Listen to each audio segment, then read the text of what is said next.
Well, we started writing on the beat. It was like really angry, so I knew I wanted to yell, and I just wasn't sure about what. Yeah. So I started writing, and I actually wrote the verses first because they were kind of like a poem. I wrote the I've tasted blood and it's sweet, I've had the rock beneath my feet, those parts. And then it was like, I'm saying so much right now. Writing the chorus was kind of hard because it was like, how do I sum up all these different subjects I'm touching on in all these verses? And it kind of just like, I don't know, I was thinking back to this experience I had on, like, I was doing a red carpet, and this photographer was like, smile, Halsey, smile, smile, smile. And I was like, I'm not really a smiler, dude, I'm sorry. Which, like, I am, but not, I just didn't feel like it.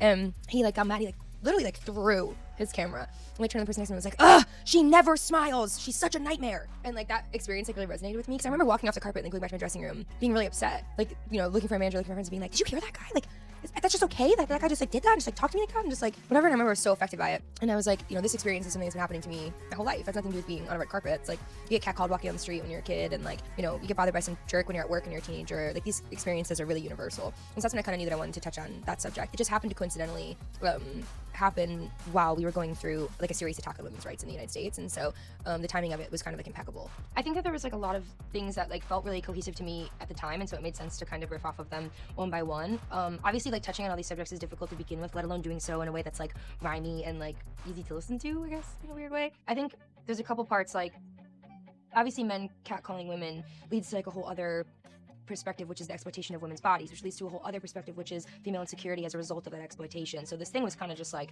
on a journey of its own, and I was just kind of like writing. There's one part in particular where I say, I've pinched my skin in between my two fingers and wished I could cut some parts off with some scissors.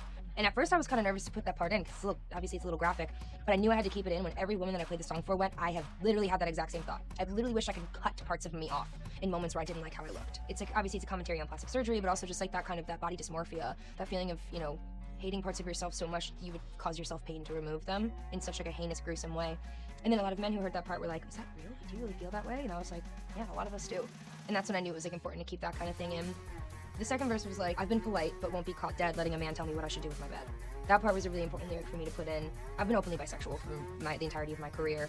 I've been really open about my struggles with reproductive health, and more often than not, I find in my personal case, a lot of people having like opinions on, you know, my sexuality or like, you know, my experiences with reproductive health, and it's obviously amplified to a bigger level when we look at everything that's been going on politically, you know, as far as like the regulation of people's access to reproductive health care. I think that lyric, I didn't realize what that lyric was going to mean at first, but the sentiment was already there, so obviously it grew into something even bigger. Just the idea of like, it's nobody's choice but my own what I do with my body, with my bed serving as like a metaphor for myself in my private life, you know.